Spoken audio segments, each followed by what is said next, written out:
What's up, y'all? It's Miss Toni, and as I promised, I have a special guest today. My husband, Kelvin. I talk about him all the time. Y'all have heard his name. Y'all might have even seen him in one of the earlier videos. Are you looking at the dot or the us? You gotta look at the dot. That's what I'm looking at. You should totally keep this. Okay. She gonna tell me, first of all, hold on, I'm on TV I every thought day. I saw you looking straight. I very well am. That is my point. I got the belly out today, y'all. We're getting ready to do. Oh, you saw the baby move? Whoa. All right, cut the tape. What they about the baby coming? We're about to do a belly cast, as I told you guys in one of my previous videos. So we're gonna have the girls help, and Kelvin's going to do the whole paper mache thing. So we're getting ready for that. But before we do that, we wanted to come and just have a quick little conversation with y'all. Because this, again, as you guys know, is the end of my 40-year-old pregnancy journey. Baby number 3 and last baby. So that's why we're here. That's why we're chronicling this whole journey.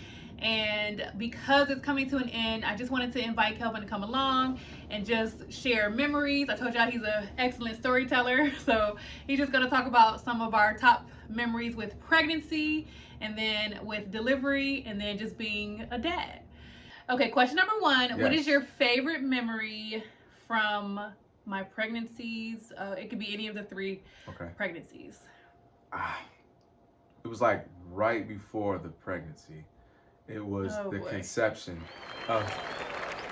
Okay. Typical answer. Oh, you meant, okay, all right. So yeah, you said that was a given. One of the things I think anybody can relate to is the first time that you find out, you know what I mean? And how did you do it? Were you alone at work or something? So in our case, the very first one, Kennedy, she's like, I can't do it. I can't, I don't know if you told him, I can't do it. I can't do it. Really at the light? I'm at the light? At the light, man, right here. The light, that's right here. See? I've been looking at this the whole time. See? It's up there. Hey, y'all, I promise I'm not cross-eyed. I promise. Cut that. So, y'all over there, that dot. But it's a bunch of people, though. It's like, they over there, they over there. They just right there. They all just right there? Just right so, there. Take 2. Action. The first one with our first daughter, Kennedy, we were trying, and it finally was like, I missed a few, or missed a period, I don't know, this might be it. And, she went ahead and tinkled on the stick. And she just couldn't. She's like, I can't look. So she threw me a no-look pass. And I was like, oh, shoot, let me look. And I had to go in there. And I had to, it's the funniest thing, because you act like you have any control over it, right? Right.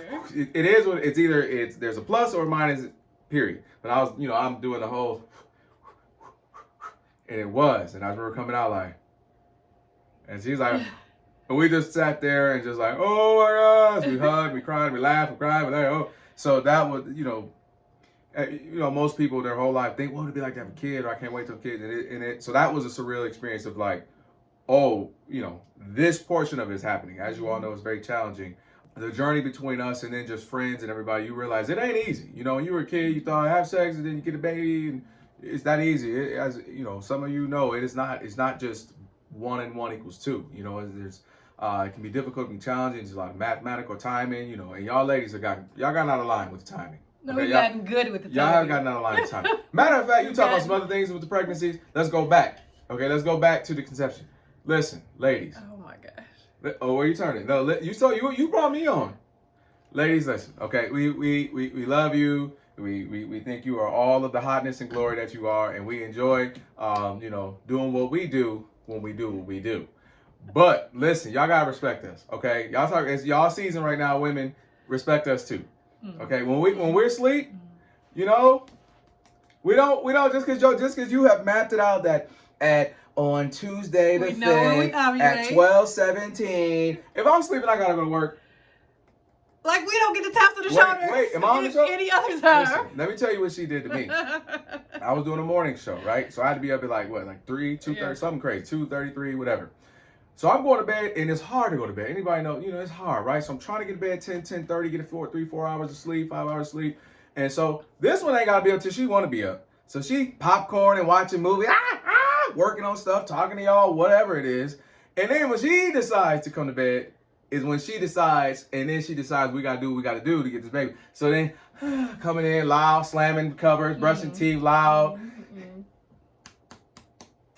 I'm ready. Oh my God. Girl, I'm trying to go. So I'll be like, no, sleep. You should have came earlier. No, he wanted. And then it didn't work. Pregnancies, it's just beautiful to see how beautiful my wife has been. And I mean that like literally and figuratively.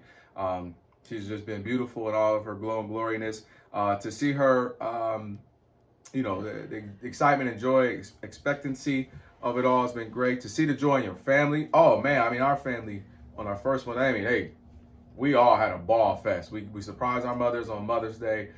We gave them all cards, and you know, they think, oh, it's Mother's Day card, probably a gift card up in here, then unexpected. And so they open it up, and it's like, oh, and then they see the sonogram picture, and they just like, oh, babe, what? And everybody, oh, I mean, we shut the restaurant down. Everybody, so just to each month and being a part of the doctor appointments, which I couldn't do because of COVID, let me say that than anybody. If you're a first-time father in 2020 carrying into 2021, this isn't normal, you know what I mean? So this was a challenge for me. Scheduling had nothing to do with COVID, just scheduling wise. Kennedy, I had a schedule was perfect for that. I was here until 2 o'clock every day. So I got to be here, every doctor appointment, every this, every that. And when she was born, I got to be here. Then Cameron was born, I had to adjust. It was different. I'm here, I'm leaving earlier, and so it was different. But I made every appointment, and I wasn't able to do that this time around, and that was difficult because if we're keeping it real, which is this whole thing has been about, you have to, it's a little slight disconnect, right? Because you're working like crazy. Y'all know how crazy she be working in school and in business and talking to y'all. And you couple with that, now we have 2 kids. So tension. Then you try to, hey, talk to the vet. It's much harder, but know that this wasn't normal if you're a first-time father. You'll get to be a part of things, show up to the doctor's appointments, you know, maybe have times where you can just go out and take your wife, you know, or your woman, maybe not married, but take her out to just to lunch. You know, this was an odd year for everyone. Oh shoot, yeah, dope. When the second trimester, she want to eat everything. She not big on red meat, have a burger every now and again, a little steak every now and again, but she was like, 5 guys, now get it. I'm like, so she was all hungry for the first, after the first trimester. That's always great. It's like about 2.5 months where she's like, whatever, bring home a steak and a burger and a chicken sandwich. And I'm like, want a salad? I don't want no greens smacking in my face. So that is always great. Exaggerated. Yeah, so but it's just a great experience, man. And each one's different too. So this is just our journey. Do you wanted this under an hour? Because we get into delivery. All right, I'll try to be fast. Shut up, because I know you're like, yeah, right. Impossible. Delivery. So, Kennedy, let's start first one. She's in labor. She doesn't tell me. First of all, lady, tell you, man. Okay. She's going through, and I'll cut her some slack that she maybe didn't. You don't know until you know. But middle of the night, I'm like, dang, you know, baby, you okay? She's going, oh yeah. All right, go back to sleep. You know, because obviously they have birth. What's Braxton? Well, let me tell y'all first. Go so ahead. I've already told this part of the story, but in case you missed it in the previous video, we were due on a Tuesday, and the Friday before, I had gone to Target, my favorite little hangout spot, and came home because the doctor tells you got to stay active, you got to walk, you know, don't just sit at home when you're on maternity leave. And so every day I was getting out, just taking myself to yoga, going to lunch, and going to Target. So I went one day on a Friday, did my shopping, got home, and I needed some rest. And so I was in my bed right here in our bedroom, and everything was silent because I was just chilling. No TV, no music, no nothing. And Kelvin comes home from work that night, walks in the room, and the moment he walks in the room, my mucus plug comes out. I heard a pop. She did. And it is because it was silent in the room. I don't think I would have ever heard it. I told my doctor this the other day, and she was like, wait, what, you heard it? And I didn't know what it was at the moment, but I knew that I heard a pop, and it was like, I didn't feel it. It just felt central to my body. And so stood up and went to the restroom, and I was like, oh, this is the beginning of labor. And it wasn't like a gush of my water's breaking all like it is in the movies on TV. It wasn't like that at all. It was very slow, very little, but it was the start of my labor. So yeah. So then the night happened, and now you can pick up. And so she's going through contractions, but you know, she's trying to, I don't know, be maybe I was timing courteous. She was timing. I was timing the contractions. I had my app, and for a whole night she's sitting there timing them, writing them out. I'm thinking, I'm like, ooh, you know, cheesesteaks and ice cream, dreaming. And I wake up and she's like, hey, it's been a rough night. I'm like, what do you mean? And she's got an entire list, 726, 742, 758. I'm like, what? Why did you? They were not that close together, y'all. So if they were that close together, I would have gone to the hospital. They were spread way out. Okay, and you know, fine. your doctor tells you that if you're in this journey and you have been pregnant before, or you're pregnant, or you're working on getting pregnant, you know, you don't go to the doctor as soon as you start having contractions. You have to time them and wait until you're having like 5 in an hour or something like that. okay, So they were way spread out. All I know is she had 100 of them, and so and I did have she had a bunch. So I'm like, oh. So we actually waited until the next night, and then we finally went to the hospital, and they were considering sending us home, even though we had already been in labor for 24 hours at home, because I wasn't dilated enough. Then the heart rate dipped a bit, and they were like, you know what, hold on, since you here, let's just keep you here, and we'll get this, you know, we'll see where it rolls.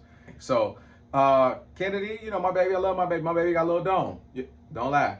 Baby got a little dome. She grew into it now, okay? But at the time, you know, my baby dome was so I could go. How far do I want to go? You do have to tell them about Dr. Sergeant Slaughter. What if she like?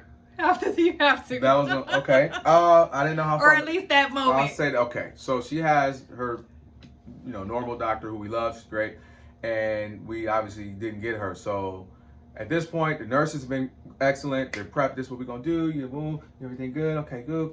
Mr. Washington, you were here. Tony's mother was here. So you're in. Okay, get rid of you. And then the door kicked in. And the door kicks in, and Sergeant Slaughter came in. All right, who's having a baby? You're having a baby. Lay back on your back. Let's get this thing started. Mom, on that side. Dad, over there. Tony, man up. I'm like, whoa, hey, can we shake hands? I don't know. Right. And you think we're joking. She literally had on combat boots. And I don't mean that either combat, Jodeci, you call it. So she come in with the boots. Here we go. All right, let's go. So we start the day. All right, this is really labor. Okay, she's there. Baby, we're doing all that. And then she's like, Tony, I know you're stronger than that. Come on now, push, get out of here. And then I'm holding, okay, she's like, grab her leg. I'm like, dang, leg. I mean, that's how we got here in the first place. So grab her leg, and then I'm like, okay, grab her leg. And then mother-in-law grabbed her leg, and she's like, you guys are stronger than that. Stop going easy on her. Stop going easy on her. We're like, whoa, lady, you don't even know. So now, I mean, I got Tony, we up in here with it, right? Leg touching the back wall, like. And then she's like, push, come on, Tony. And so mom's doing the same thing. I be, you know, pushing and all that good stuff. And it's just, Kenny she ain't coming out yet because of that head. But first time fathers, I'm not gonna lie to you. Whew, so far you cool, right? Because you just, all right, you know, say, shoot. Every now and again you see a little something, you're like, oh shoot, okay. Everybody's different. You know, don't feel bad if you can't, you know, go to the southern region. Okay, you know what I'm saying? I didn't plan on it, but because legs and things are much more available than you think. You just kind of go, oh shoot, it's right there. So I just said I'm going to the southern region. I went ahead and went down to, you know, down to the Bahamas, and it was like, oh shoot, and that's where I saw Kennedy's head. The head was bowed, and I was like, oh my gosh, and that's when I was like, oh, my legs, that's a head. That's a head right there. And then, you know, fast forward, blah blah blah, and I don't know how much detail we're going into, but things start happening. Oh, they know I had an episiotomy. And so Doctor such and such just goes, you know what? All right, going in. Tony, listen, it's about to get real, okay? Hands up, mom, dad, stop being punks. Let's go. And she got for real. She did. Nurses, I'm not playing. We're getting this baby out. She made one of the nurses cry, and run out the room. She got serious. Nurses, no, not a game. We got a baby to get out. Let's go. So I was like, okay, I respect that, but that little tone, okay. And she said, fling, and pulled out a blade. And I said, oh my gosh, what's she finna do with that? Like, And she said, Tone, look at me. All right, close your eyes and count to 3. And she tried to distract her. And then she said, and I will die remembering this.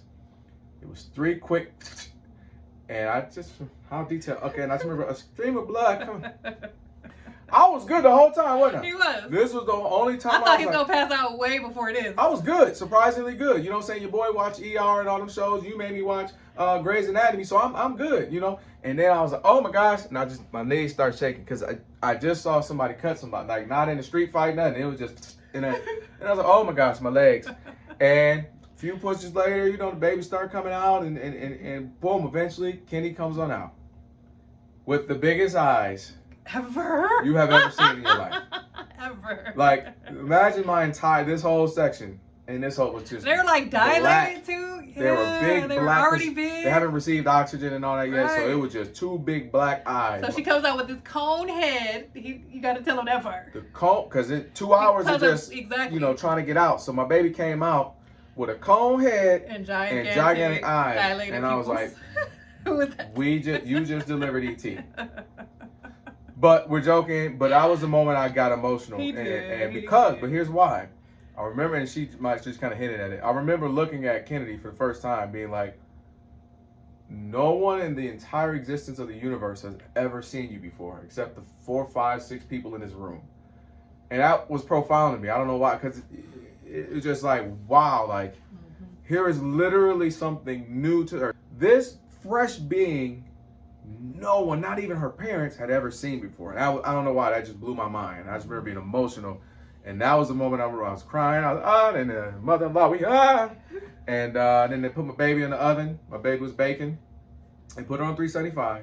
And 400 would have been too much. You know what I'm saying? We already baked good over here. You see me bake good, so don't overbake my baby. And oh shoot, back up. So I had to cut the umbilical cord. You see it in the movie. First of all, it's way thinner than you think. It's not as big as you think. It's thinner than you think, but it's tougher than you think. That little thing is like a wire.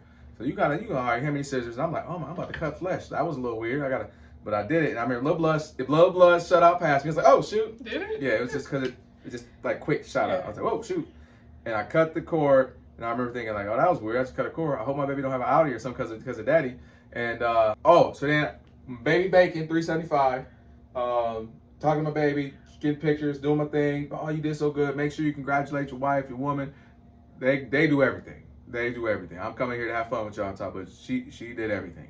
You encourage her, and it's a whirlwind. She whirlwind because she still got to push stuff out, and she just had a baby. It's just a lot. At that moment, it's a lot because you're just like, what just happened? Right. And I remember coming back around to get back on this side and give her little love and attention, and there was an organ. There was an organ, like a human organ, just in a tin container, sitting there. What was it? The placenta.